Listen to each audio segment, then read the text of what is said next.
He will be filming for cable television, the Brattleboro cable television.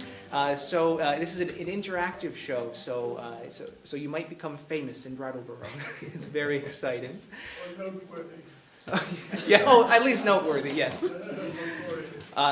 Number two is I thought, I've been doing this show now for the past 10 months, and I've done it here, oh my goodness, several times. But each time the show keeps evolving, the show keeps changing, because the show is called It's a Magical Life. It's not, it was a magical life. So it's constantly evolving. As life happens, the show happens as well. So I thought, as a way to sort of get me warmed up a little bit, and also to get you folks warmed, and also I know there's still some people we're expecting. I would start off with a quick opening act. I'll be the opening act. Do we have any card players here? We have a couple of card players over here. Your name, sir? Ron. Ron? The most powerful card in a deck of cards, do you know what it is? The most powerful card? Ace of Spades? Ace of Spades. That's what a lot of people say, because the Ace of Spades is the card of death. And death is a very powerful thing. But truthfully, the most powerful card in the deck is not the Ace of Spades. Oh, here it is. It's the Queen of Hearts. Because the Queen of Hearts is the card of love. And you know what they say? Love conquers all. You've seen the trick before. So here's the idea. We're not going to choose the most powerful card in the deck, Rob. Instead, we're going to choose an aspiring leader card. So you can just point to any other card in the deck. What's that, the Jack of Diamonds? Jack of Diamonds. The Jack of Diamonds is going to be our aspiring leader, our hero, if you will. Our hero is going to take a little journey. I've been reading Joseph Conrad lately. That's the hero's journey. He's going to go on a journey by disrupting the rest of the cards. Right? So we're taking the cards. It's sort of like the world. Some of the world is upside down. Some of the world is right side up. We're putting half the cards, or approximately half the cards, face up, and approximately half face down. So what we've just done, Rob, I'm going to come close to you so you can see. Some cards are face up, some cards are face down. The idea is we have to use our aspiring leader to fix those cards to be all facing the same way. Again, some cards face up, some cards face down. What was your card again? What card did you choose? The Jack of Diamonds. The Jack of Diamonds. Please take your hand, Rob, and wave your hand over. Oh. I have the best sound guy in the world over here. Did you just see what happened, Rob? I think I missed it. Oh, you missed it. That's okay. I think I did, yeah. This is my first time performing this, so that's okay. Rob misses lots of things. Oh, well, is that true? A friend of yours? Well, he's my sound guy. Oh, yes, of course. Of course you've met. Yeah. Well, watch what happens. All in that one little move. You've arranged all the cards now to all face the same way. Oh, I thought I did that. You Yeah, did I wasn't do. quite sure. Except for one card. I missed one? That is smack dab in the middle there. One guess, Rob. What card do you think this card is? What card do you think? The Queen of Hearts. You have seen the trick before. The most powerful card in the deck. Give Rob a nice big hand. Most people would say the card that you had chosen, which was the Jack of Diamonds. I want to make sure that everyone can see this. Let me come up here to make sure everyone can see what's about to happen, because this is the moment where we realize what's going on here. The most powerful card in the deck, the Queen of Hearts, was able to arrange all the cards to face the same way. The card of love, the Queen of Hearts, the most powerful card, can also help our aspiring leader, the Jack of Diamonds. It's one more hand for Rob. He's doing a fantastic job up here. But now that we understand that love can affect change, when our hero was affected by change, it can change even further. Did you see that, Ron? Not just on the face, but the back of the card as well. And when you would change one, that's when you can affect change in other people as well. The 7 of diamonds can change. The 9 of spades can change. Now all of a sudden, all of these cards can have their true colors shine. Thank you very much. So that's one of the new ones inspired by recent life events. I hope you've enjoyed it. Thank you very much, Rob. Well, ladies and gentlemen, it is now time to begin the show officially. So I'm going to go get the announcer. So to get started, give yourselves a nice big hand for being here. Oh my goodness, thank you so much. I'm going to go get the announcer.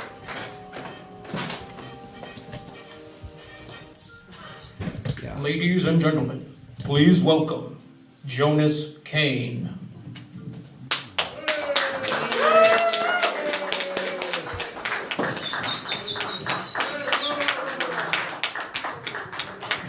Thank you for that Thank you for that wonderful round of applause. I appreciate that. I can't wait to see what I'm going to do now. Well, we have a very exciting show for you planned. However, I realize a lot of you perhaps have never seen me before. By show of hands, how many of you have never seen me perform before? Most of you. A few of you have. All right, hands down. Well, I figured as a way for me to get to know you folks, and for you folks to get to know me, because a lot of people don't realize is that if you've only just seen me just now, you might be thinking to yourselves, is this guy going to be any good? It's a common question.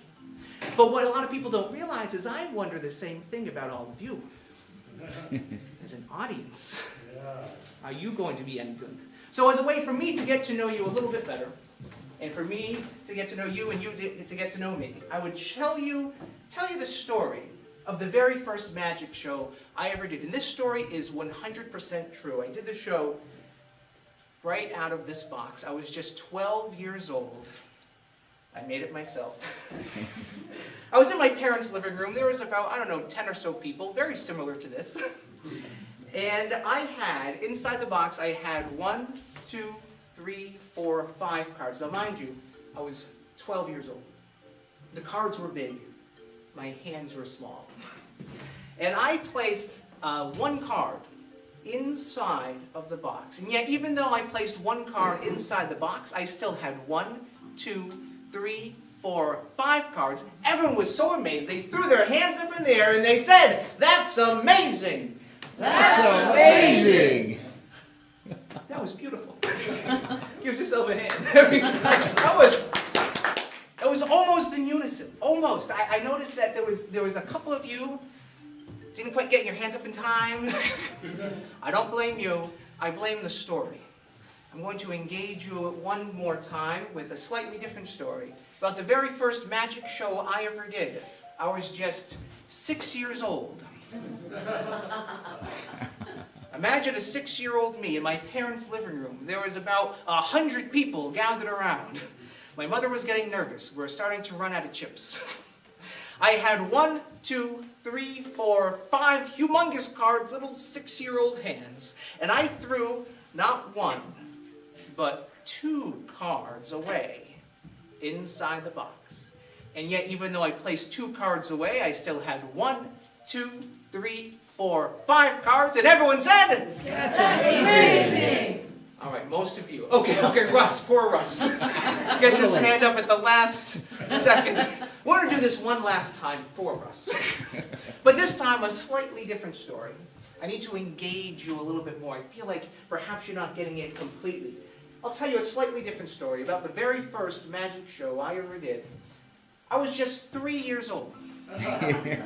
Imagine this story is at least 10% true. There was about 1,000 people gathered around in my parents' living room. We ran out of chips. My mother was going crazy. She regretted throwing the party. I had 1, 2, 3, 4, 5 humongous cards, little tiny baby hands, and I threw not 1, but 2, 3, 4, 5, 6, 7, 8, 9 cards away. That's amazing! Oh, thank you! That was perfect. But I still had 1, 2, 3, 4, 5 cards, and everyone was so amazed when the cards disappeared that they all said, "That's amazing!" Thank you very much. I appreciate that. That story is at least 5% true, at the very least. At the very least. But it's true. I was just a little boy when I first started to learn magic, which was a huge feat. Because when I was a little boy, I was scared of even my own family. I was incredibly shy. At family parties, I would keep my coat and boots on. I would hide in the stairway and ask my mom, when can we go home? I suppose, though, who isn't a little afraid of their family? So that was my first job in high school, was doing magic shows.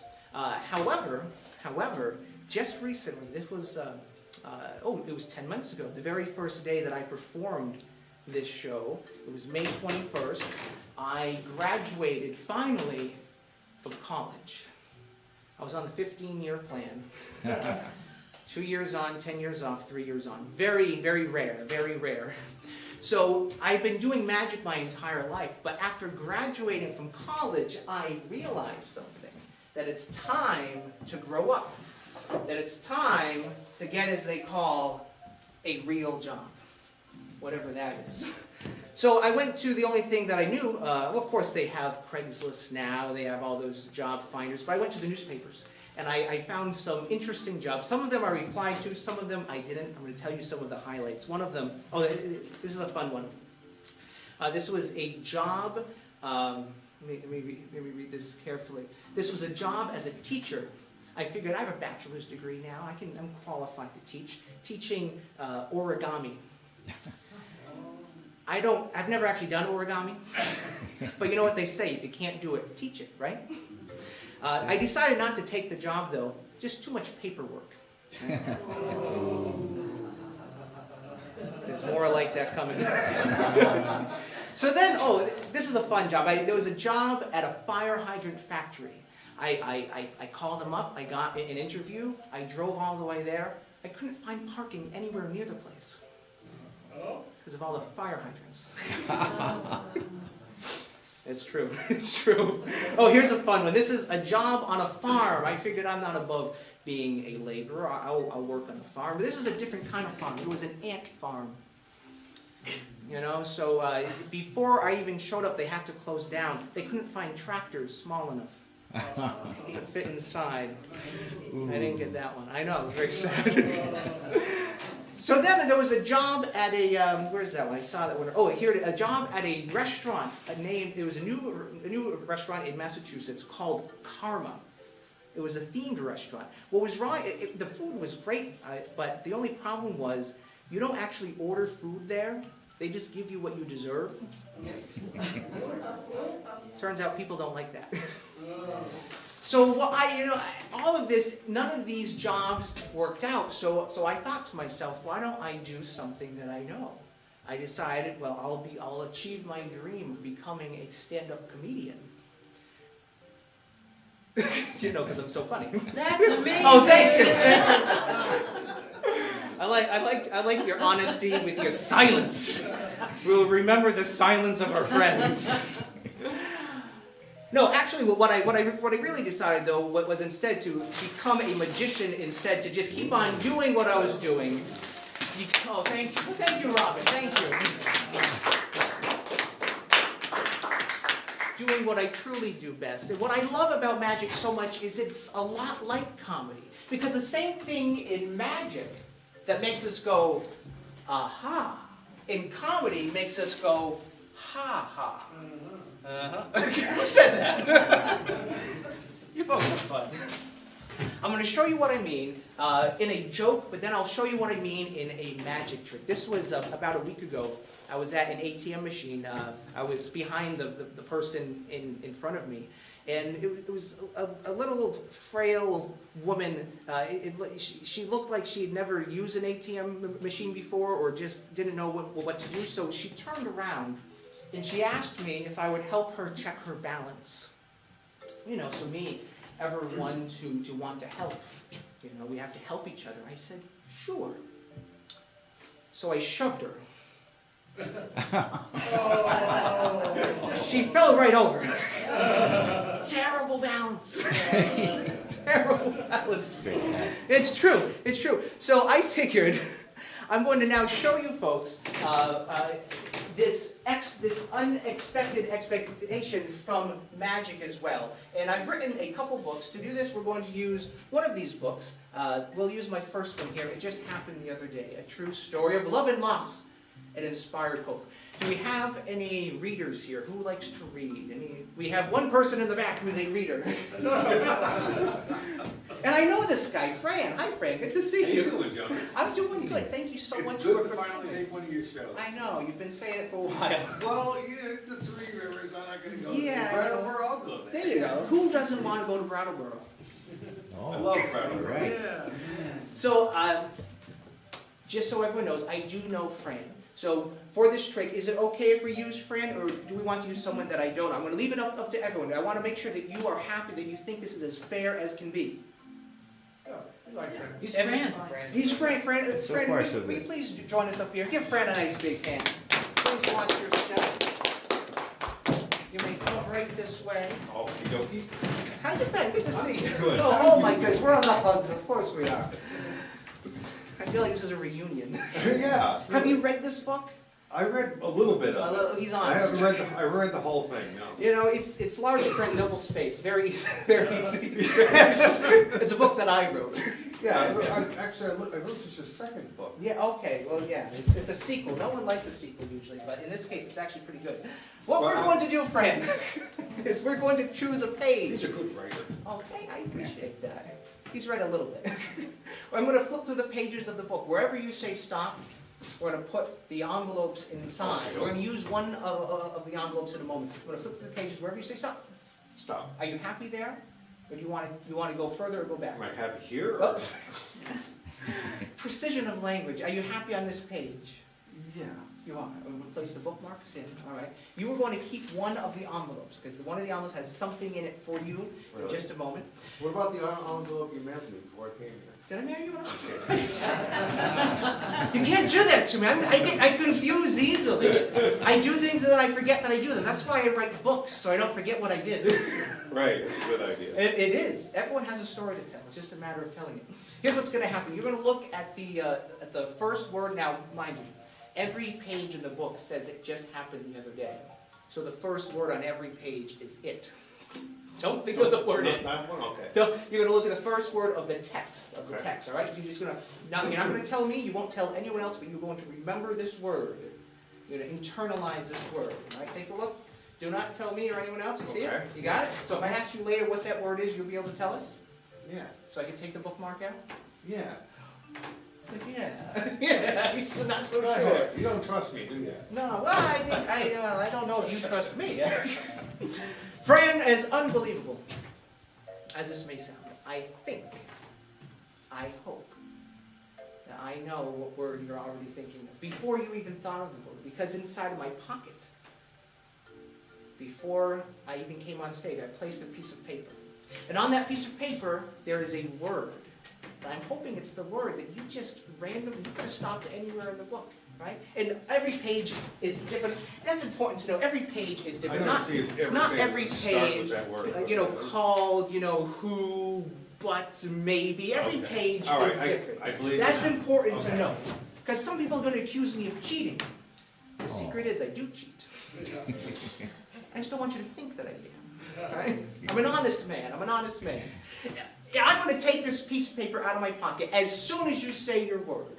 And when you say that word, I'm going to take the paper out, open it up, and show you your word written on that piece of paper. Does that sound amazing? It sounds amazing. That sounds amazing! It also sounds amazing! Amazing, but I suppose that's what makes it amazing, right? You want me to say the word? Right now, say your word. Do I get a countdown or a drum roll? Oh, okay. A drum roll, please. Down.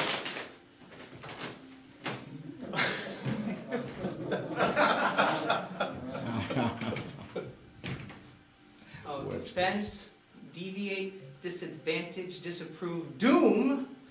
Doom. What does that word say, Fran? I gotta go get my glasses. It looks like it says down. Does that say down? Yeah. Ladies and Good gentlemen, job. his word written on this piece of paper. Good Oh, job. he's so disappointed. That's so amazing. Robin's so on. He's like, that's not amazing. You know, you see how they're turning on me, Fran? That's terrible. I felt like we built a rapport and then I destroyed it. Here, this is why I gave you the envelope. This is my redeeming moment here. This is our moment to shine. Please open up the envelope. Inside You're that. supposed to say, you never put the envelope in your pocket or put it behind your back. Yeah, I your never friend? did any of that. No, he didn't do any of that. No, I've been holding it just like this. He's been holding Which it is the true. whole time. Please open the envelope. You're going to find in there a note card. And on that note card, I have written a word. You see, it's a note card. You can show everyone, tell everyone what that word is, and it says. It says P86LC E14. Exactly.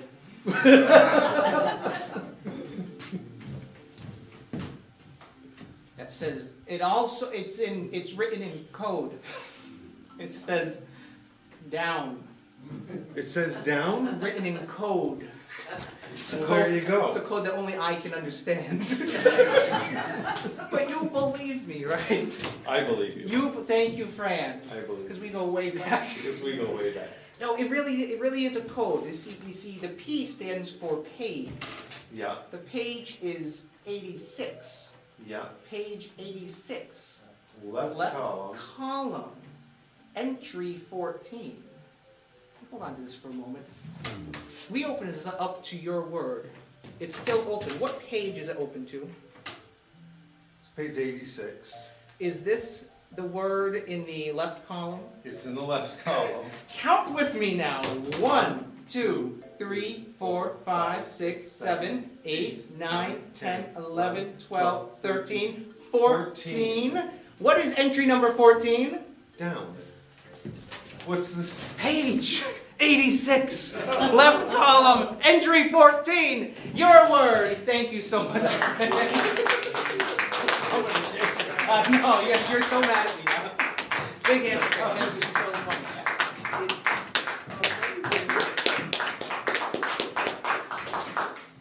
Oh my gosh, my golly. And not every word not every page says down. That's very important to note. You know, one of my favorite things about magic is this unknown, is this mystery. You know, it's this whole idea of it's kind of like life, right? Because a lot of life we haven't quite figured out yet. You know, there's all these mysteries, all these secrets that we think a lot of times, if only we knew what was going to happen before it happened, kind of like a magic trick. We'd be able to understand it. We think that understanding would make us be able to enjoy it. But as a famous magician in the magic community once said, Daryl, he once said that, you know, life is like magic. The longer you try figuring it out, the less time you have to enjoy it. Easier said than done. Much easier said than done. Which is why I decided for this next piece to capitalize on this whole idea of mystery. I opened today using a box. It was a box that I did my first magic show with. I'm still using boxes now, slightly different types of boxes. We have big boxes and little boxes, but what we're going to start off with here with this next piece is using this box. There's something special inside of here for one of you. And what's going to make this so interesting is we're not going to open this box until the end of the show. So it's sort of like this manufactured mystery. We don't know there is something inside. In fact, there's a couple things, there's a few things inside, but we're not going to open it just yet. We could easily find out if we just opened it, but where's the fun in that? So let's see, Fran, you helped us with this piece last week. You just point to anyone else here. Point to anyone else here. Someone you know, someone you don't know, doesn't matter. This woman in the front with The woman. hat. So this is Robin. This is Robin. Also a magician. So this is an important thing to know. I know like half of you, which is very rare coming to Brattleboro. I didn't grow up here, so this is very, very exciting. Is it okay if we use Robin, who is also a magician, or would you prefer, as an audience, in the democratic method, prefer to use anyone else for this piece? I'll leave it up to the audience. You want to use the magician, sir? Yeah. And your name, sir? John. And John says we're going to use the magician. Robin, you'll notice there's a box with a combination lock. Just make sure that the combination lock does not open. It's not set on the combination right now. So if you tried to open it, you couldn't open it. Is that correct? Right. There's another thing we're going to use, another manufactured mystery. It's an empty envelope. We're going to place something inside of the envelope in just a moment. Will you please hold on to the envelope for now? Certainly. Thank you. And your name again? Dot. Dot, yes. Dot. What we're going to place inside of the envelope is a playing card. Now, we talked a little earlier about powerful cards. Ace of Spades is a popular card. Queen of Hearts is a popular card. These are all considered to be powerful cards because they're the emotional cards. Ace of Spades, card of death. Queen of Hearts, the card of love. Very strong emotional attachments. Instead of just thinking of a card based on our preconceived notions or based on our past experiences, Robin, you're going to just choose a card at random. Okay. Even if you choose one of the emotional cards, it was a random choice and not deliberate. Make sense? Yeah. Right. I'm going to keep the cards face down, just like Rob did a little bit ago. He just pointed at a card. You're just going to point at a card face down. Was that this one? Two underneath it. Two. So not that one, but this one here? Yeah. Okay. I want to make sure you're happy. Are you happy with that choice? Yes. Robin, here's what's going to happen. Robin's going to go home tonight, and she's going to go into bed, and she's going to be tossing and turning. She's not going to be able to sleep tonight. Oh, Because she's going to be thinking about me. It's true. It's true. Robin's going to be wondering, what if I had chosen a different card? Do you want to keep this card or choose a different one? Different one. Oh, she's throwing me off. No, everyone else sticks with it. All right, choose a different one. Right there. This one right here. Yeah. All right. I'm You're happy there? I'm She's happy. You may take the card, but do not look at it. Do not let anyone else see. You're going to place it inside of the envelope. Okay. Can you tip that envelope down? So All right.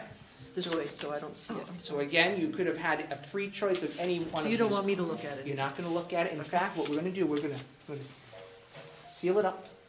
All right? All right? And I'll let both of you hold on to it. Just make sure that I don't get to the envelope. Make sure no one else gets to the envelope. Make sure no one else gets to the box, because this is a manufactured mystery Okay. that we'll reveal the meaning of this at the end, but we'll just keep that for now. So this is one of my favorite parts. Okay, well now we've seen some comedy. I thought it was funny. We told some jokes. We've done some magic. I've told you some stories. We now come to one of my favorite portions of the show. This is now the musical portion. This is where I'm going to play for you folks some songs on my saxophone. I've been playing the saxophone for, I can't do math in my head, I don't know, I think it's something over 20 years. And I was talking to Susan before the show. She's a clarinet, Kathy is the clarinetist. Is Susan here yet? I know there was a Susan coming. She's not here yet. But Kathy is a clarinetist, so you understand the power of music. The power of music. When I was a little boy, even before magic, I would say my first true love really was music. And I would do magic. I would do magic tricks, but really I was fascinated with music. I'd always be found banging on Tupperware, humming songs, singing songs. My word for music when I was a little boy was Nino. You know how kids make up words? That was my word for music, was Nino. So my way of singing, I'd sing Nino, Nino, Nino. My parents thought I was crazy, which was probably true. But I was very happy when it was just after my 9th birthday, my parents bought me a saxophone. And this was my favorite instrument. I had never ever played it before, but I had seen the instrument. I don't know if it was the sound or if it was the way that it looked, but I really wanted to play this thing. My parents were reluctant at first to get me a saxophone because my brother played the drums. My older brother played the drums for a month. Never touched them again. They were reluctant to give me a chance to pursue my dreams. But thankfully, they let me pursue, and I've been playing for over 20 years now. So in honor of my parents, I'm going to play some songs that are meaningful for me, but also songs that, as I grew up, songs that have a lot of meaning as well, as I do play these songs. As you came into the theater, you should have been given a piece of paper and a pencil.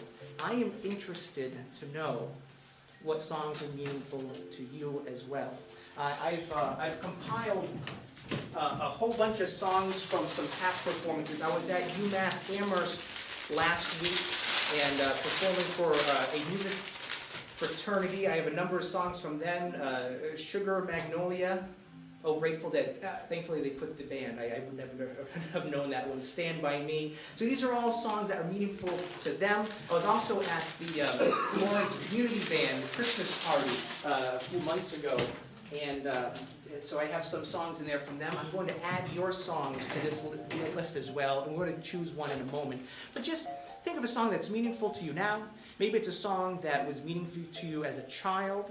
Maybe it's a song that reminds you of your childhood. Maybe it reminds you of a special someone. Whatever it is, just write down the name of the song.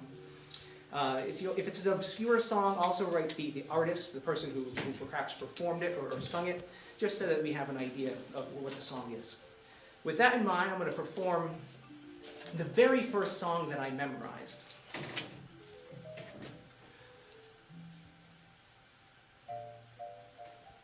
Someone turn the music off. Some music playing.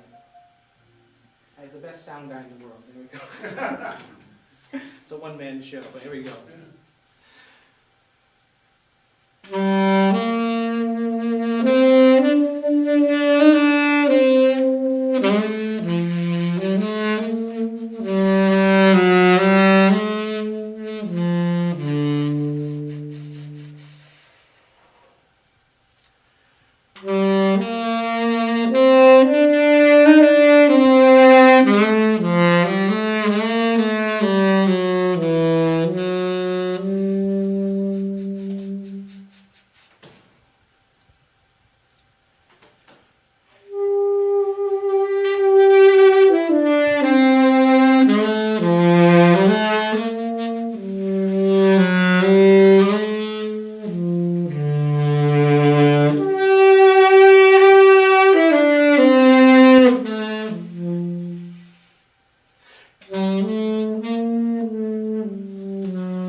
Two names, depending on the lyrics, I suppose. Greensleeves, or What Child Is This? Greensleeves was my father's favorite song, and when I was a little boy, to coax me into practicing, he said, if you learn this song and memorize it, I'll give you $5. So every time I played it, I expected to get $5. So if anyone wants to give me $5, if all of you want to give me $5, think about it. All right, so that's very meaningful song. This next song is a song that my brother Stephen taught me. My older brother Stephen, 15 years older than me, he played electric bass in a traveling blues band, Ed Vadas and the Fabulous Heavyweights. Oh, yeah. Perhaps some of you have heard of him yet. Junior, my brother's name was Junior in the band, and so they would tour all over the place performing, and I would only really get to see him at the holidays because he was always traveling. He was also older than me, so I didn't really grow up with him, but I just idolized him. I thought he was the coolest brother in the world, much to my other brother's chagrin. But I remember one year he came home and he taught me this next song.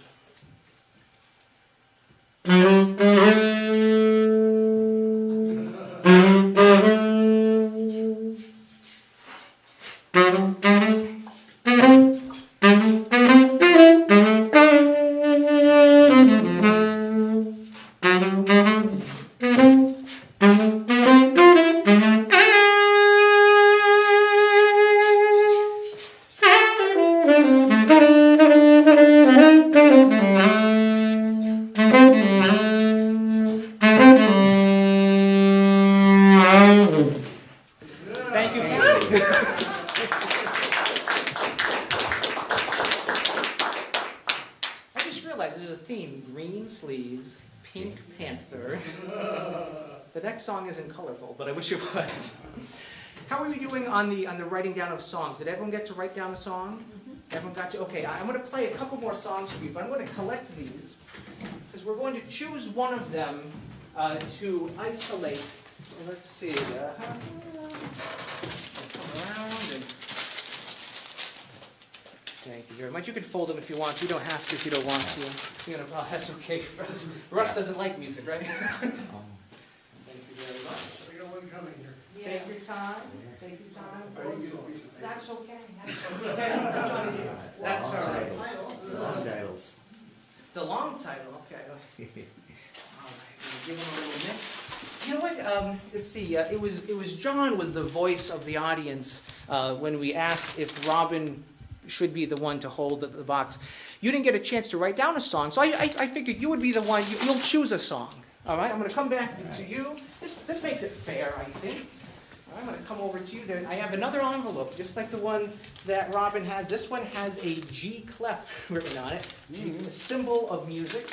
Nothing inside the envelope, correct? As far as we can see. As far as we get, it's pretty dark over here. We'll leave the envelope there. You can just reach in and pull out any one song, but don't look at it. Don't look at it. Just sort of place it inside of the envelope without looking, and then you can close up the envelope. You can put the envelope in a pocket, just somewhere where I can't get at it, where Fran can't get at it. Perfect, perfect. All right, I have some more songs for you folks. There's so many songs I could play, but I guess I'll cut to one of the songs that I wrote. This is a song that I wrote 2.5 years ago. It was the summer of 2014. And this melody just came to mind. What happens is I can't carry my saxophone with me everywhere I go, so I oftentimes have an alto recorder. I have one in the car, I have one by my bedside, I have one, it's probably one of my magic cases, so that if a song comes to mind, I can just put it instantly to notes, so I can write it down later. So this song came to me that summer, and it was the day after I wrote the song down. My father died, and so it was. I now associate that song with my father because the song itself, if you listen to it, I'm going to play it in a moment, but it has sort of this sweet, happy quality, but also a kind of other remembrance sort of quality too. So, for lack of any other name, I hadn't named it yet, so I named it in honor of my father. I call it "Song of My Father."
I think I'll play one more song for you folks before we get back to some of the magic. And this is classic saxophone piece. This is perhaps one of the more popular saxophone solos. I mentioned the Florence Community Band a moment ago. I had performed with my act for them a few months ago. But a lot of the members from that band are in the Belchertown Community Band down in Massachusetts, of course. And I used to play with that band. This is one of the songs, one of my favorite songs that I used to play with them. And I certainly hope that it's indicative of how you folks are feeling with all of the jokes, all of the magic and the music that has put us all in the mood.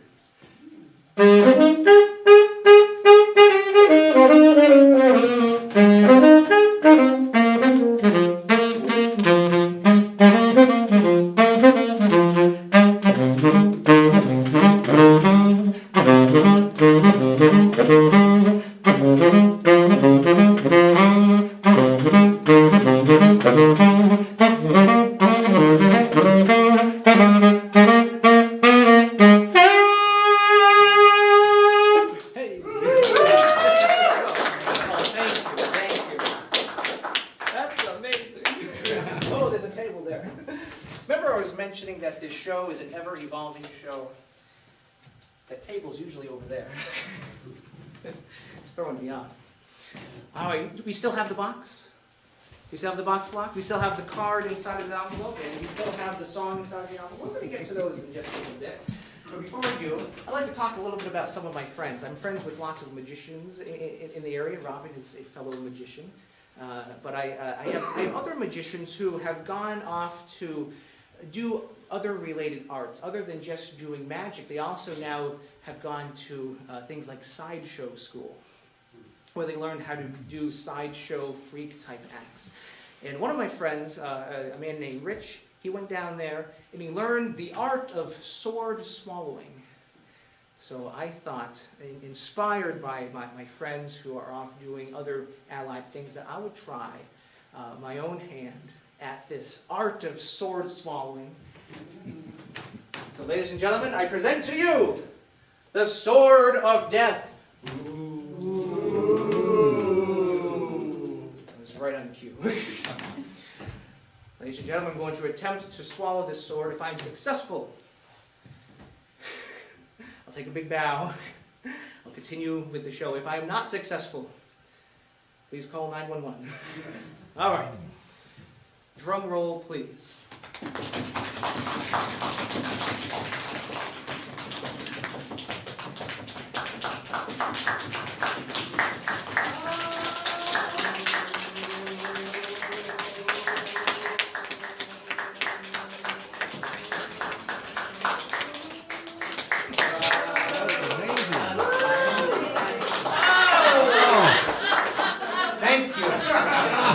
Thank you very much. One moment, please. There we go. Thank you. That's me. That's amazing. I'm not crazy.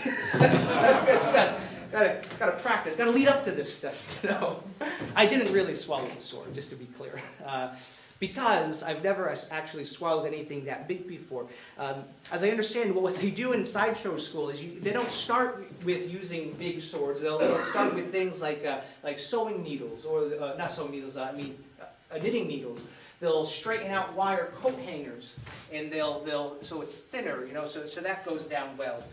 So the key is to start small. That's true with anything we do in this life. We don't just start off by putting on a big show. We start small, doing small things. So I'm going to do that same stunt for you folks again, but this time starting off with something a little smaller. Something like this time, sewing needles. Let's see, let's go over here. What's your name, miss? What's your name? Moi. Yeah, moi. Cheryl. Moi Cheryl. That's a fun name, moi Cheryl.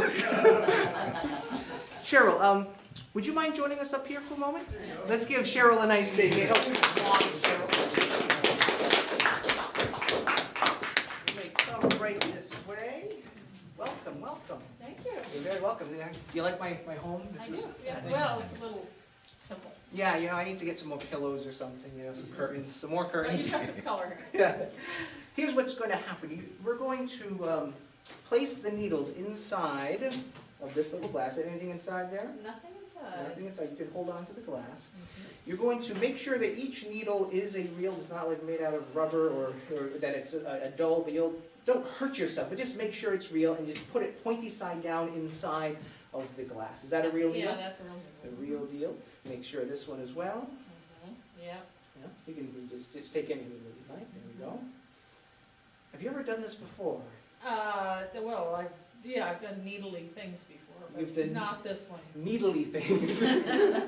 I wonder if that's in my book. I don't know. Here's what's going to happen. We're going to sort of bunch them all up. So we're going to make sure they're all in a row right there. Yeah. So we're going to try and do this all at once. I'm going to use my juice. Uh-huh. Juice. Let's see, see if we can fill up a little bit higher. There we go. That should do it. My job is to drink the needles. I like how it's purple. It matches your outfit. Yeah. Did you notice that? I did not do that on purpose. But you've done a fantastic job. That was all you need to do. Make sure the needles. So, thank you very much. Yes. Very much. Yes.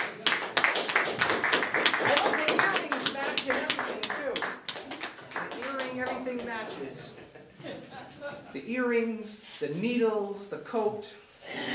I should have gotten a tie. I apologize. I wasn't thinking. Ladies and gentlemen, I'm now going to perform the needle swallowing trick. I should note, do not do this at home. Do it at the Hooker-Dunham Theater.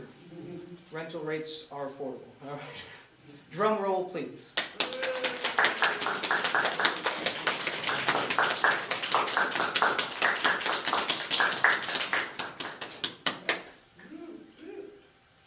Oh, excuse me.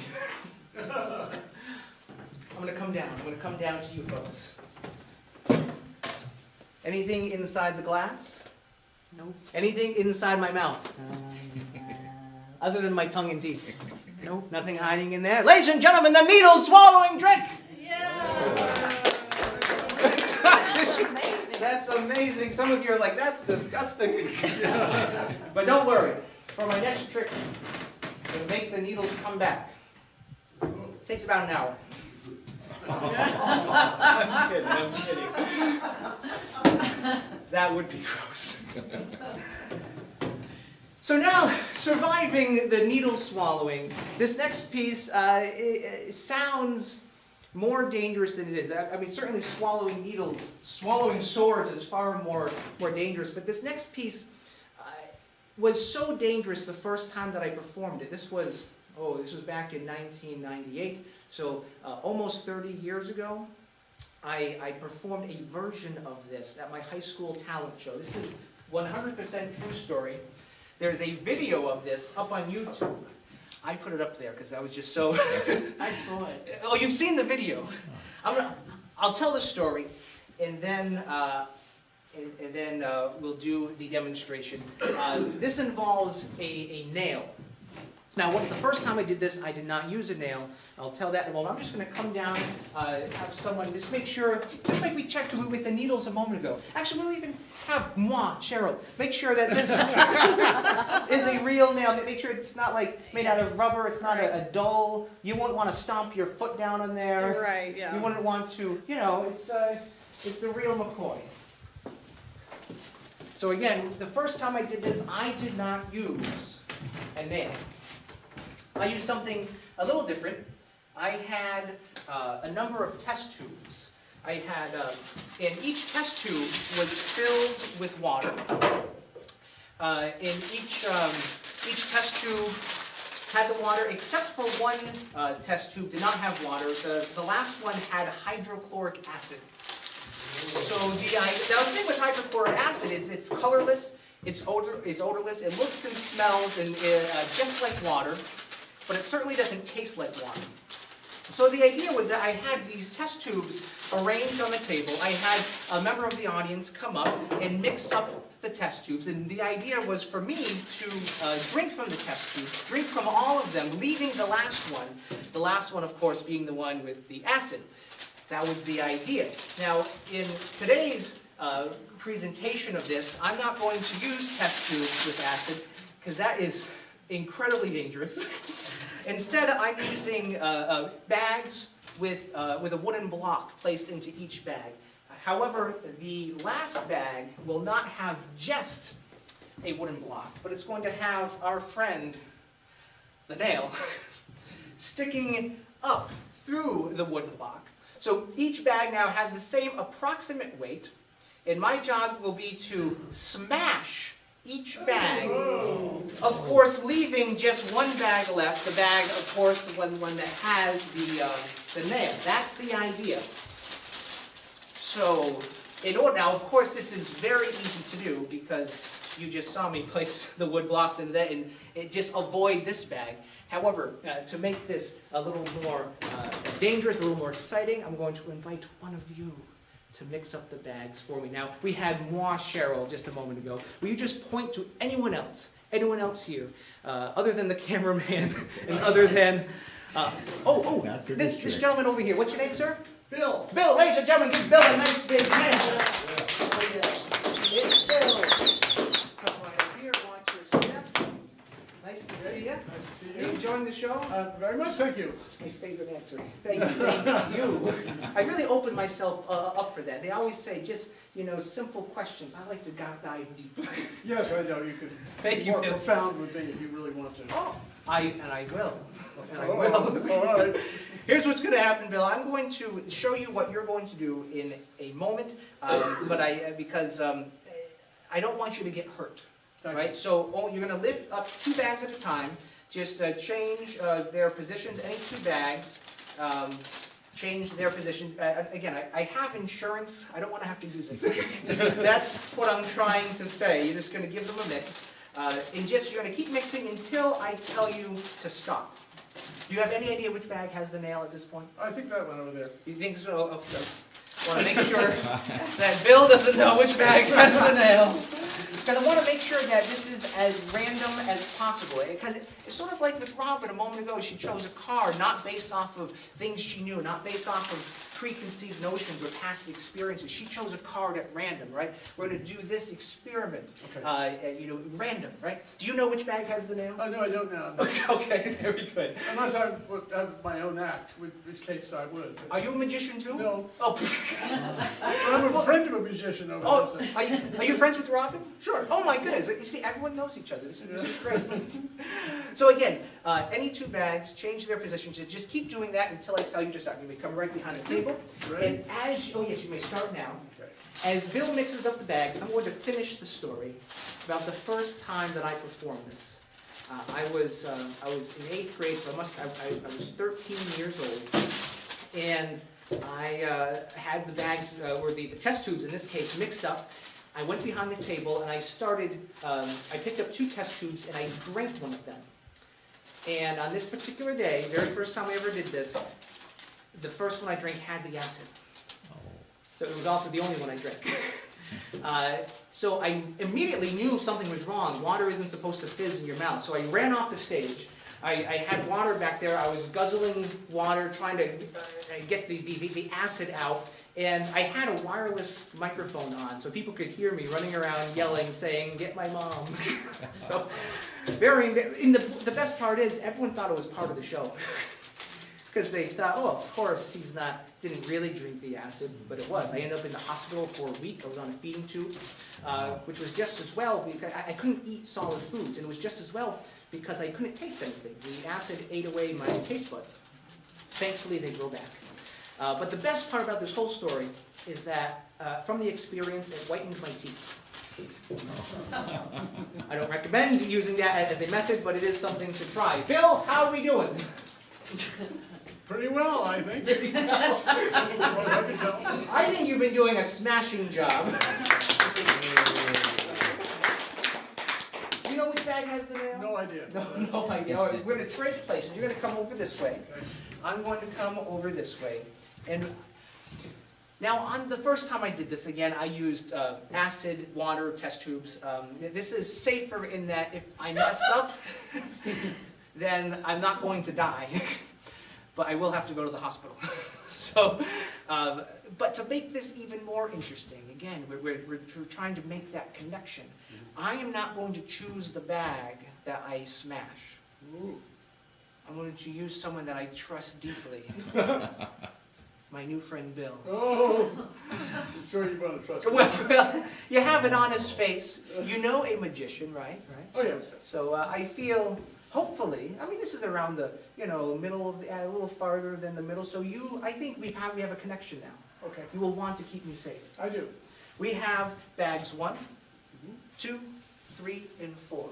Just name any bag, 1, 2, 3, or 4. 3?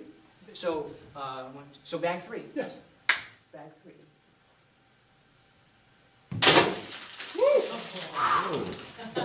Thank you.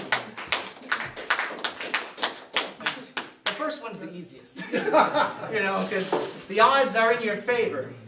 But now we're down to 3. We have bags 1, 2, and 4. I just realized I should have specified. if bag 3 was the safe bag or the bag with the nail.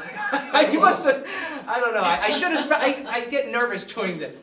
So we have bags 1, 2, and 3. Okay. Which bag is the safe bag? That's what we're going to do from now on, the safe bag. Which bag is safe, 1, 2, or 3? You want me to choose the bag that's Yeah, safe? yeah. How about 2? So not 1, not 3, but 2. You think 2 is safe? Guessing. I need to be confident in your Oh, yeah. choices. Trust him. What's that? Trust him. No, trust him, trust him. Hey, you know, if it doesn't work out, I'll put it on your bill. Thank you. Put 'em- I write all my own jokes, as you can tell. Bag 2 is the safe bag. He's the sound guy again. Actually, that reminds me. This is so much more exciting with the exciting, intense music. Oh. Let's give it a try.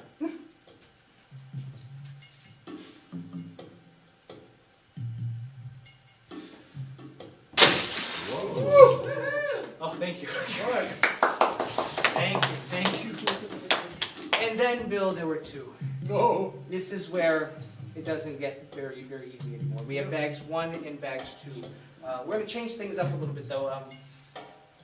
Which one do you think is the one that has the nail? Oh. Is it bag 1 or 2? Bag 1? So you think bag 1 has the nail? Guessing bag 1. Guessing again. I suppose at this point it's 50-50. Yeah. Either way, the show's going to be exciting.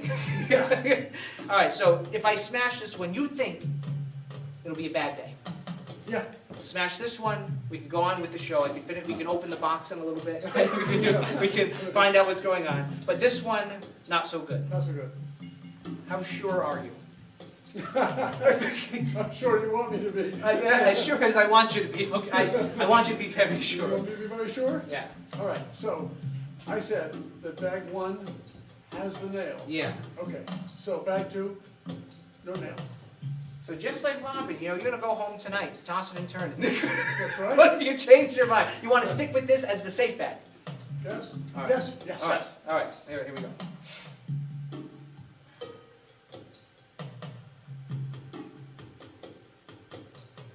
Just in case, I want to shake your hand. Thank you. You've done a wonderful It's been job. nice knowing It's you. been fun. Thank you. It's been fun.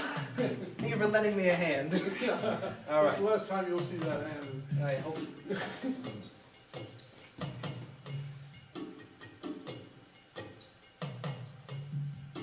Oh! Oh, thank you so much. Thank you, Bill, for keeping me safe. I sincerely appreciate the help. Oh! We're on the hugs too now. Oh my goodness. I'm so proud of you. Oh, me too. Please be careful on your way back. One more hand for Bill.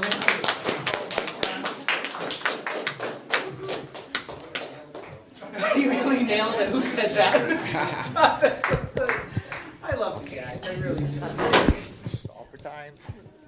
Changing battery. All right. Well, folks, we come to that very special part of the show.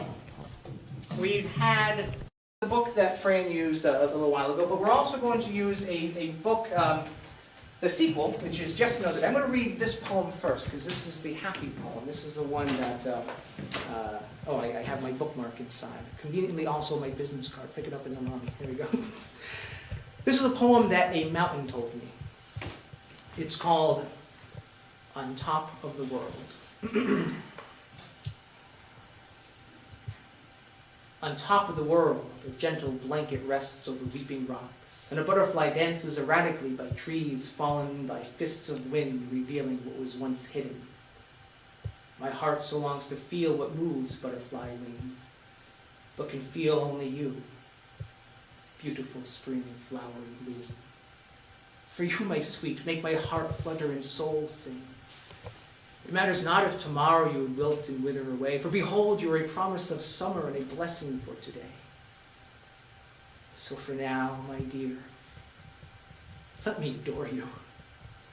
Let me say I love you.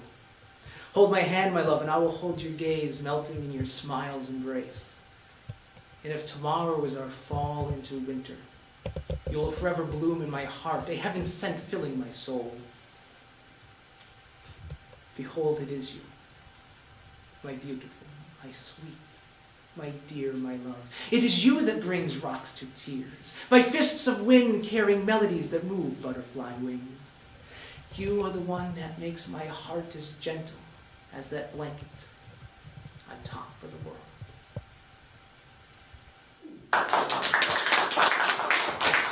It's a true story. A mountain told me that. I was at Skinner Park in the Holyoke mountain range when the mountain told me that poem. It's also a poem about a woman, just to be clear. I'm now going to tell you a poem from my first book. It just happened the other day, a true story. This is another poem about another woman. Because aren't we always inspired by love? The most powerful card in the deck of cards. Right? Now, before I tell you this poem, I'm going to tell you where I got this one. Again, this is a poem that I wrote inspired by really a few things, not even beyond this friend of mine. I was inspired by a TV show. I was inspired by a day that I went to a church service and I had an experience there, so it's based off of that. But it's also based off of a very personal experience that happened with this friend of mine. I'll tell you them in order. The first one was a TV show. It was Scrubs. The TV show Scrubs. It was season 3, episode 14. I remember it because it's 314, the pie episode. And in this, if you've never seen the show, it's hilarious. It's very inspiring for its comedy element because the same episode that you'll be in pain from smiling and laughing so much, in the same episode you'll be in pain from sadness and from crying so much. It's a very powerful theater that they put together on this. This poem is partially based off of that episode, season 3, episode 14 of Scrubs. The other experience was around that same time that I saw that. I went to a church service, Hope Church in Amherst, Massachusetts. Hope stands for Heaven on Planet Earth Church. I'd only been there a couple times, but I think it was my first time there. Very profound experience because it was one of the parishioners, it was their birthday, so they brought her up to the front of the room to sit in a chair, and one by one, people stood up to say a memory that they had about her, or to say something nice about them. And it struck me that it was very much like a funeral. The only thing is that she was still alive, so she got the benefit of hearing all these nice things about her. So I really got this profound sense that, this feeling that at the end of this service, we would put her into a box and carry her outside and bury her in the ground. Now, of course, we didn't do that. That would have been kind of like a magic show. But that got me to think. And again, based off of my personal experiences, based off of that TV show, that story, that experience at the church tied into me finding this poem. And the last experience was an experience I had with a very dear friend of mine. Again, the most powerful card in the deck, the power of love. And it's where, isn't it the downfall of every man and every woman is love? And I knew it was love because I was 16 years old and I never felt that way before. So what else could it be, right? It had to be love. So I remember the day I mustered the nerve to ask Stephanie to go to the winter semi-formal with me. This was a big deal because I had never asked anyone to a dance before. So to ask Stephanie to the dance, oh, that was a huge deal. And she said yes. And the day finally came. It was Friday, December 3rd, 1999. And we danced the night away. It was such a wonderful night. She wore a beautiful blue vest. Being a magician doing allied arts, I'm also a balloon sculptor. So I made a corsage out of a balloon. It was blue and matched her dress. I'm a hopeless romantic. She loved that flower. And I remember early on in the evening, we were sitting down in some chairs along the wall of the darkened cafeteria at the high school. And we were resting. And it was while we were sitting down, the first slow song of the night came on. And I desperately wanted to dance with Stephanie. But I hesitated, because who am I to ask Stephanie to dance? Yes, she's my date, but I never asked anyone to a dance before. How am I going to ask Stephanie to dance with me to the slow song? So there I sat, mustering the nerve to ask her to dance with me, and there she sat next to me, waiting for me to ask, when all of a sudden, out of nowhere, walks up this other guy. Oh, I love you, Bill. and he asks Stephanie to dance with him. And I'm thinking, who does this guy think he is? Yeah. Freaking Chris. I remember his name, of course. Chris. Freaking Chris. And she said yes. So there they went off dancing.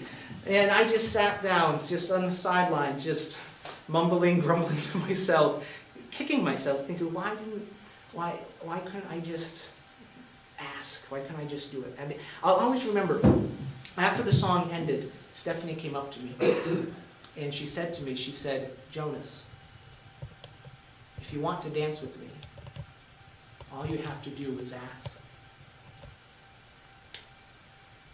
So inspired by this encouragement, it must have been maybe a week or so later, I don't really remember now, but I finally mustered the nerve to tell Stephanie exactly how I felt about her. And I asked her if she felt the same way. You know what she said? She said, Jonas, we're just friends.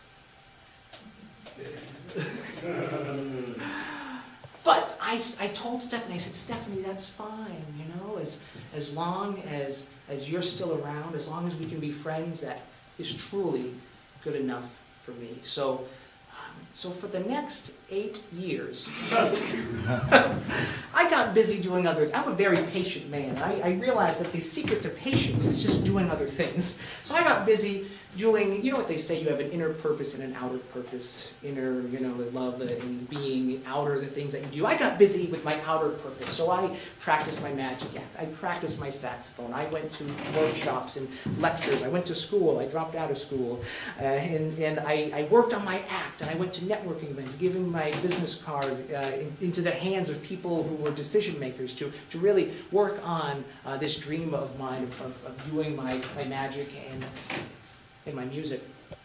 And all of this hard work paid off when it was, again, 8 years later, I got a phone call from NBC. The producers were working on the first season of a TV show called America's Got Talent.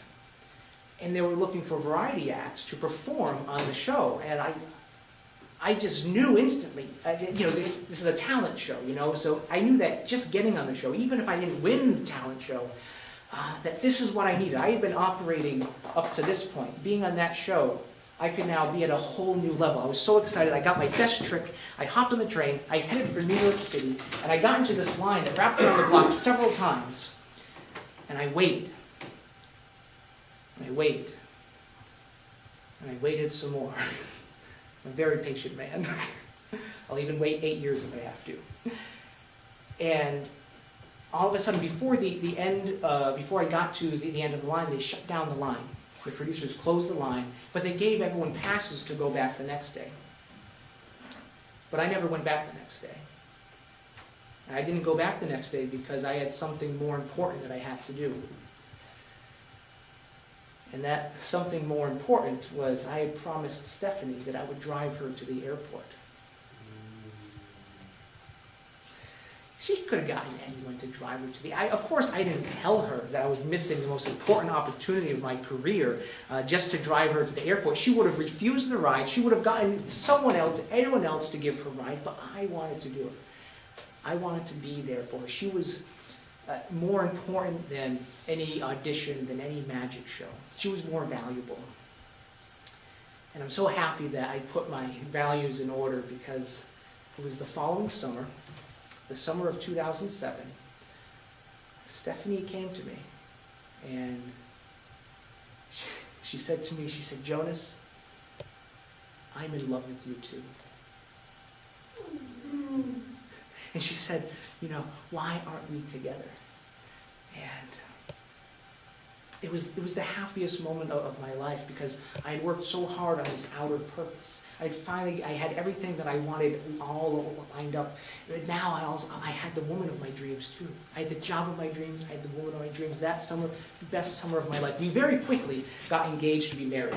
And so that weekend, it was Labor Day weekend, we celebrated by going to Lake Winnipesaukee, in Laconia, and oh my goodness, so she had never been on go-karts, so I took her on 27 years old, she had never been on go-karts. I took her on the go-karts. She had never been to the drive-in movie. I took her to the drive-in movie. We went rock wall climbing, we danced, and oh my goodness, we danced every chance we could.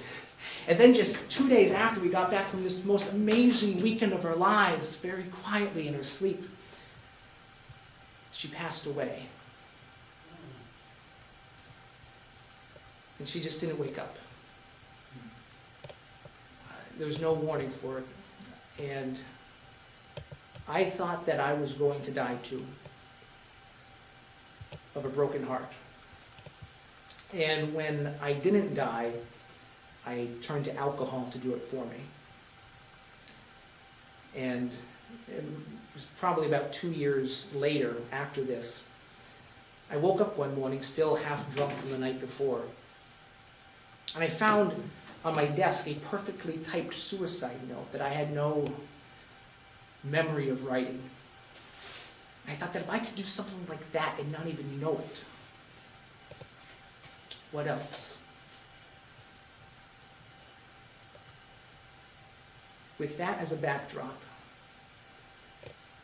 that's how I came across this poem. That's how this poem came out of me.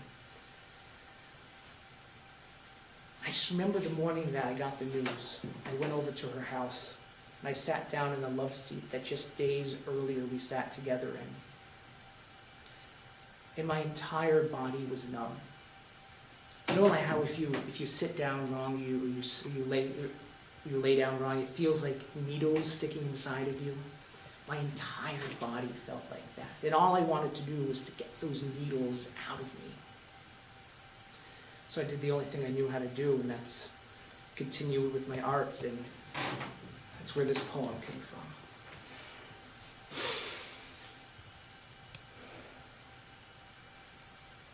Everyone was gathered around today with the sun shining through leaves of the dell. It was beautiful, what more can I say? We gathered to honor you, to pray for your journey on, and to say farewell. Well, everyone was gathered around today. As they all spoke of you, I looked your way. You were smiling with a love we know well. It was beautiful. What more can I say? I became confused. I thought that I may have been dreaming it. Then I heard the bell. Everyone was gathered around today. I looked to you, but you had gone away, rather a lone box lay where the leaves fell. It was beautiful. What more can I say? Just a dream. This is your funeral today. I miss you more than I can ever tell. I miss you more than I can ever tell. Everyone was gathered around today. It was beautiful. Nothing more to say.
It's a true story.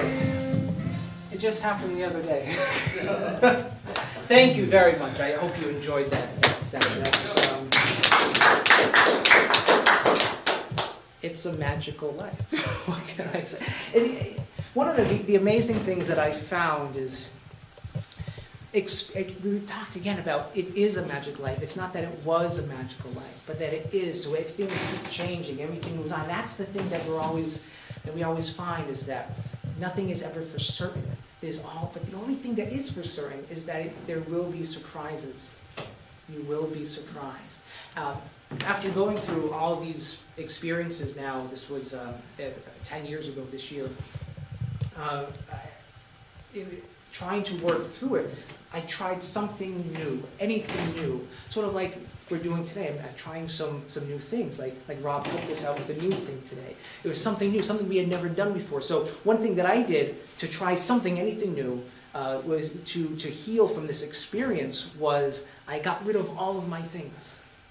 I sold away, I sold my car, I gave most of my things to the Goodwill. The only thing I kept was the clothes on my back and my bicycle. Actually, there's a few other things I kept. I'll tell that story in just a moment. And I headed for California from Massachusetts. It turns out this was a terrible decision. It was something new. It was something different. But it was terrible because I hadn't been on a bicycle in a while. And it was November. I may be a patient man, but I don't plan very well. So what happened, after just a few days, and I only made it to Connecticut, I decided I wanted to go home, but I didn't have a home to go home to. You see, I had given up my apartment, I had given away all my things, I didn't have even a job to go back to, but the thing that I did have, the most powerful card in the deck, I had love to come back to, of trusted family and trusted friends. I stayed with a very close friend of mine for 6 months. He let me sleep on his living room floor. I have to note, he offered me a bed. He offered me a bed and a bedroom. I had said, hey, my whole life I've been sleeping in beds. It's not working out. I'm not saying the beds are the problem, but this is something new, something different. I put my wallet in my other pocket. So it's just something new, something different. So I got a job working for the Springfield Symphony Orchestra as the musical petting zookeeper. Who does that? I tried something new, anything new. I got a job as a substitute teacher. Turns out if you do magic tricks, they love you. I got a job as a pizza delivery boy. Just last year, I opened up a little art gallery in my hometown because why not? Something new, something different. But you will always be surprised. We can have anything we want in this life. As these books we're talking about, right? We will achieve happiness, we'll achieve sadness, but along the way we will have surprises. And that's why after all of these years, even after everything that has happened, this piece here is still perhaps my most favorite of all. Now, Dot, we were just talking to you a moment ago. You're still holding that envelope, right? Yes, I am. Dot, you're going to take a look at this dollar bill. Yes. You can hold it, make sure that is a real dollar bill. Make sure that's the real McCoy. It is. That's the real deal. Yep, it is. So it looks like a dollar, right? Yep. It looks like a dollar, feels like a dollar, Yep. because it is a dollar. But this dollar is much more than just a dollar. You see, it's what the dollar represents. You see, the dollar bill represents our dreams, our hopes, our aspirations, everything that we've ever wanted. And I am living proof that whatever you want, I'm sure many of you are, if you want it hard enough, and if you're willing to work for it, you're willing to ask for it, then you can achieve anything. So when we dream, we have to dream big. So Doc, if we could dream big, what might this dollar bill be? What might it be? Yeah, what do you think? Oh my God. What does that look like, Doc? It looks like $100 bill. You may hold the $100 bill. Make sure that it's the real McCoy. Is that a real $100 bill? Yes. Oh my word. Oh my word. Oh, thank you, Bill. Thank you. Doc, I like you. So if you leave with nothing else, it's not going to be this. I also need to get paid. It's going to be this thought. As real as this is, it is only our dreams. And yes, we can achieve anything we want, but nothing ever stays the same. Everything moves on and everything changes. Because in the end, our dreams will not make us happy. Because in the end, things will go away.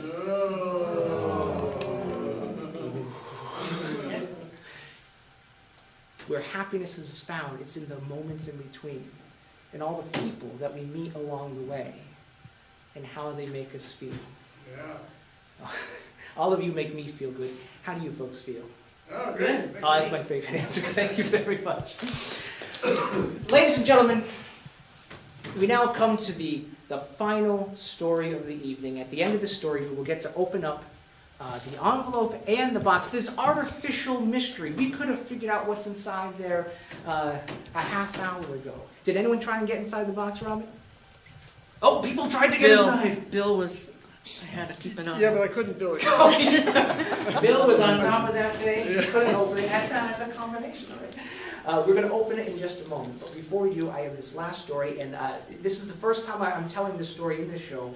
Even though this story I'm about to tell is what inspired a lot of this show. And it's also especially what inspired what's inside of this box. But I've never told the story before because, for one, no one ever believes me. They don't believe that it really happened. They think I'm making it up. Which, of course, I'm a magician. I suppose that's plausible. But also, the reason I don't tell it usually is because I thought the experience perhaps was just for me. It was something that I needed to experience, I needed to hear, I needed to see. But the few people I have told this story to have encouraged me. They say, no, you have to tell this story in the show. So it's a brief story, but it's going to hopefully make sense as to what's inside of the envelope and perhaps what's inside the box as well. Just after the bicycle ride days, after I spent 6 months on my friend's living room floor, I made a living out of house sitting for friends and family. People would go on vacation, they would go off on a work trip, I would go to their house, watch their house, take care of the cats, take care of their hamsters, whatever the case may be. This one day, my friend Kat, she joined the circus, and because I have crazy friends like that, and I stayed at her house, tending to her cats. And it was during this time, it had been more than 6, it was probably 8 months after this whole bicycle ride incident. And I was in a good place because I came back to nothing but love. And during that time, I had been changed, I had been transformed. I was having more good days than bad days, but I was still having the occasional bad day. And this one particular, it was August of, what was that, it was August of 2010, was the summer after the bicycle ride. I was having a bad day. Oh, excuse me, summer of 2010. And when I have bad days during those days, I would get mad at life because life wasn't what I thought it was. Life wasn't what I thought it was going to be. Things were ripped from me. I was very upset. So I started getting rid of even more things. I remember I gave away most of my things, but there were a few key things that I kept, things that were very personal, very meaningful. You know, old love letters, or, some key photographs of people. And there's this one particular thing that I kept. I still have it today. It's one of the only things I have from that day. It was a sealed box of playing cards, a blue box of playing cards. And it was sealed, but it was empty, except for one card. And I would shake it. I could hear there was one card inside. Now, the way I came across this box was, it was probably 2 years earlier or so. I went to a Walgreens in West Springfield to buy a whole bunch of playing cards, because a lot of times in my magic shows, cards would get destroyed or give them away, so I go through cards a lot. So I was preparing for a run of shows that I was doing. And so I bought a whole bunch of the cards in bulk. They come in boxes of a whole bunch. And I got them home, and I was opening up the boxes. And I found this one box inside, this blue box, sealed with one card inside. And I thought, well, this isn't going to help me for my magic show. I need to I can't do a card trick with just one card. So I was going to bring it back to the store and say, I need to exchange this. But then I decided not to, because it was a man-made mystery, right? Just like the card inside the envelope, right? I could very easily figure out what was inside of this box by opening it up and finding out what that card was. But I liked the novelty of the box. I liked not knowing what the card was, even though I knew what card it was.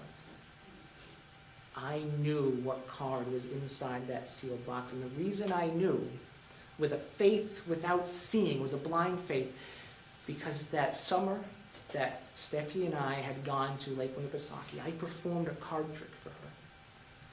I asked her, just choose any card. So like I asked Rob earlier, I said, choose any card. And she chose the 3 of clubs. She said it was her favorite card because it's lucky number 3, got the shamrock, it's a lucky card. She wrote a little message on there. She wrote, "I love you." She's sweet too. And I did the trick with, I forget what trick I did exactly, but she used the 3 of clubs. So in my mind, this was now, I had this box all of a sudden. This was 3 years after the fact, after doing that card trick for Stephanie, and I knew that if there's more to life than I think there is, and if life is going to have a purpose, I believed it was a 3 of clubs because I needed it to be a 3 of clubs. I needed that card in that box to be the 3 of clubs. I didn't want to destroy my faith by opening the box, by peeling back the plastic and opening it up, because that would destroy me. I was already very fragile. But on this one particular day, the summer of 2010, a sea of good days surrounded. I had this one dark day. I was getting rid of even these precious things, throwing away these love letters, throwing away these pictures. I came across the box. I was so mad at life that I whipped it across the room. And I laughed. I remember laughing. I said, it doesn't matter anymore. Before I threw it away, I said, no, I'm going to destroy my faith right now. I opened up the box. And I didn't even have to take the card out. I could see that inside of this blue box was a red-backed card. Which is weird. This is a blue box. Usually you have blue cards, and there's a red-backed card. I didn't even take the card all the way out, because that alone was striking me. It arrested me. I just took a little peek at it. And you know what card it was? It was the 3 of clubs. And that made everything okay. All of a sudden, I was having this terrible, terrible day. That made everything okay in that moment. I knew that I don't know what life is about, but I know it's not what I've been told, and it's not what I think it is, but there's something going on here. I don't know what it is, but I knew that everything is exactly how it needs to be. So I tell you this story, not to make you to believe me, because most people don't believe me. I promise you, it is what I'm still holding this box that's not there. Because I'm curious to find out. Robin, earlier today, chose a card and placed it inside of this envelope. This is something I don't usually do in the show. Again, this is something new. I would love it if that card that you chose at random, I would love it if that was the 3 of clubs. That would just make my day. You don't even know what card you picked. You had a free random choice. You even changed your mind, right? Yeah. Please open up the envelope. You can take the card out. And what card is it?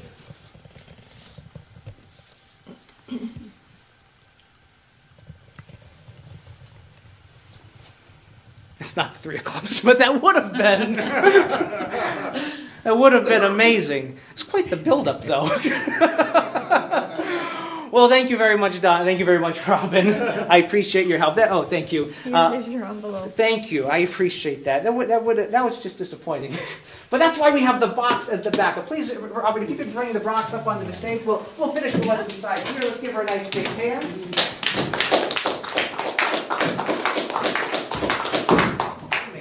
This way, place the box here. I was hoping it would be the 3 of clubs. Me too. I was really hoping. So was I. I have not opened this box since I gave it to you. Bill tried to open the box, right? You wouldn't let me. Robin would not let you open the box because you don't know what the combination is, right? Yeah. It's a 3-digit combination. I will tell you the combination. So it starts with the digits over here. So that's the first one, middle one, and the far right is the last one. The numbers are 5, 521. You may turn the dials to 521. Once you get them onto 521, do not open it, but just get the numbers there.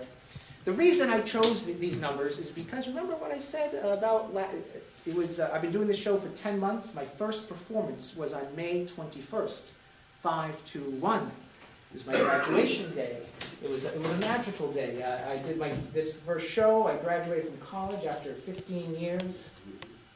So we have 521, the magic numbers. All right. Now I'm just going to unclasp it. Right? I'm not going to open it just yet because I'm going to tell you what you're going to find in there. There's a few things, but the thing on top there, this is the secret, Robin, to all the magic in the world. Inside this box is the cause of all world suffering. Ooh. And yet it is also the solution.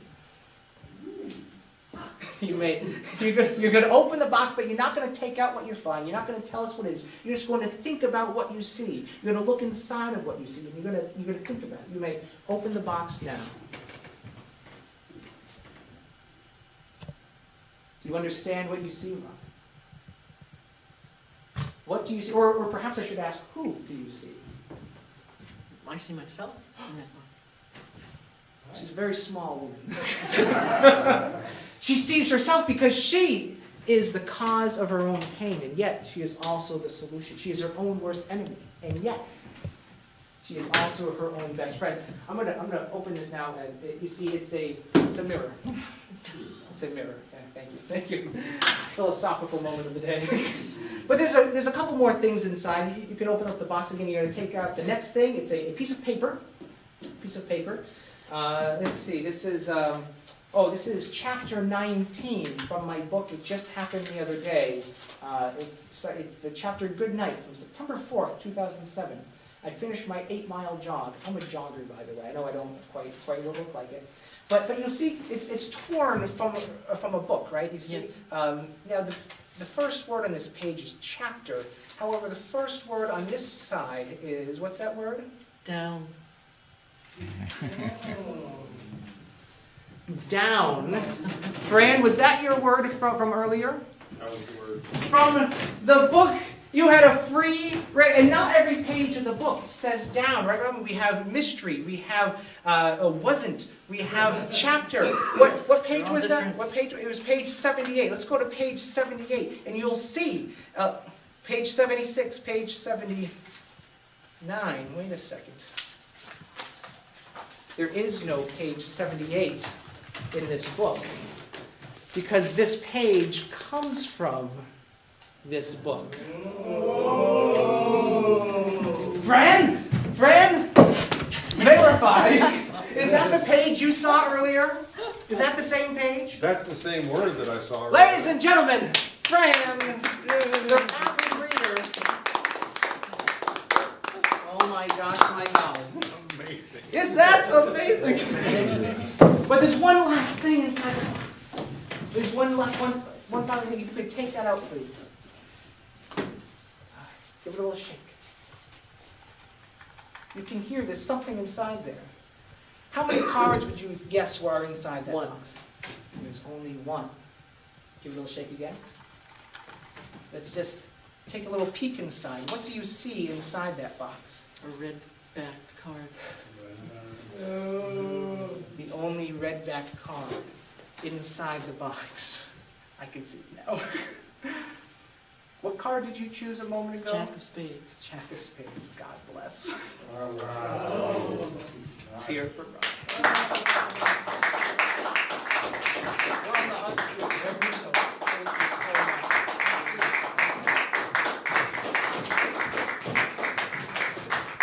Ladies and gentlemen, it has been a sincere pleasure performing for all of you. I'd like to thank the Brattleboro Community TV for being here. I'd like to thank everyone who helped out. We had Dot, we had Juan, Cheryl, we had Fran, we had Rob and Robin, and John, I almost forgot.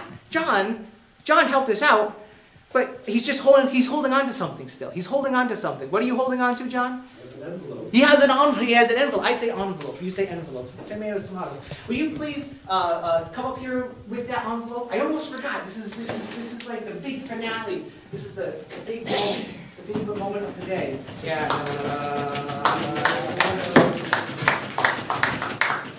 John, you didn't get a chance to write down a song, but you did get a chance to choose from everyone's song, right? Yes. So if you could, now, did you see what the song was? No. You didn't see what it was. Now, interestingly, over here I have a record.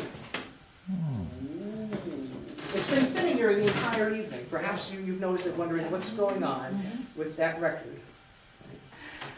Wouldn't it be interesting if the song that you are merely, you don't even know what it is, but would it be amazing if that song was on this record? That would be amazing. Oh, amazing. Amazing. Would you please open up the envelope and let's see, what song did we choose? Would you like to see it? Oh, yes, please. This little light of mine. I like that song. Well, John, you believe me that this record has the song "This Little Light of Mine" contained within the grooves. Do you believe me? I'm skeptical. He's skeptical, just like Frank. It's like it's possible, but it's not probable. Now, if you could read the grooves, I assure you, it's "This Little Light of Mine." Now, I can prove to you that it is in fact "This Little Light of Mine" because we have a record player right here. Ooh, the plot thickens. If the song on here is John's song, all of this applause will be for John. If it's not the song, please applaud anyway. It's just good all around to be nice. We'll place the record on, and actually I'll let you do the honors, please, John. So you can place the needle onto the record. It's probably been 40 years since I've done that. Yeah.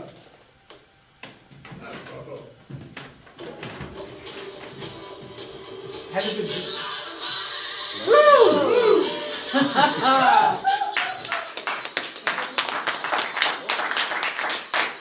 Ladies and gentlemen, John, thank you so much for your That's amazing. That's amazing. You folks have been a lot of fun. Thank you very much for coming to be a part of It's a Magical Life. Each performance is a little bit different because I have different people here, and also we do a little bit of different magic. I tell slightly different stories, so I'd love to see you again. The next performance of mine here will be a different show. It's a show called Magic in Memoriam, a show that honors the magic masters of the past who have passed on but still influence us today. That is here at the Hooker-Dunham on April 23rd. It's a Sunday at 1 o'clock. But I'll be back here again the following month on May 20th for a performance of It's a Magical Life. I also have some dates at the River Garden for the brown paper bag lunches, so please check the schedule for that. No nails. That's a good point. And all the drinks will be spiked. No, it's a spiked drink. I need you to write my joke for me. Remember, life is what we make it, of course. So go forth, make your lives amazing, keep on being awesome. I hope to see you all next time. Thank you.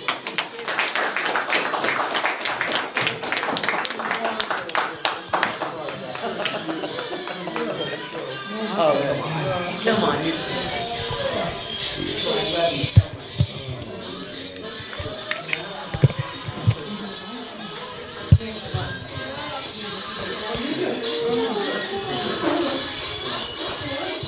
But I will.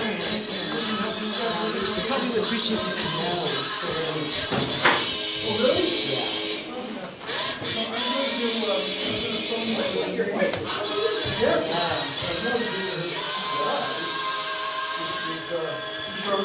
Yeah. Nice to see you, Russ.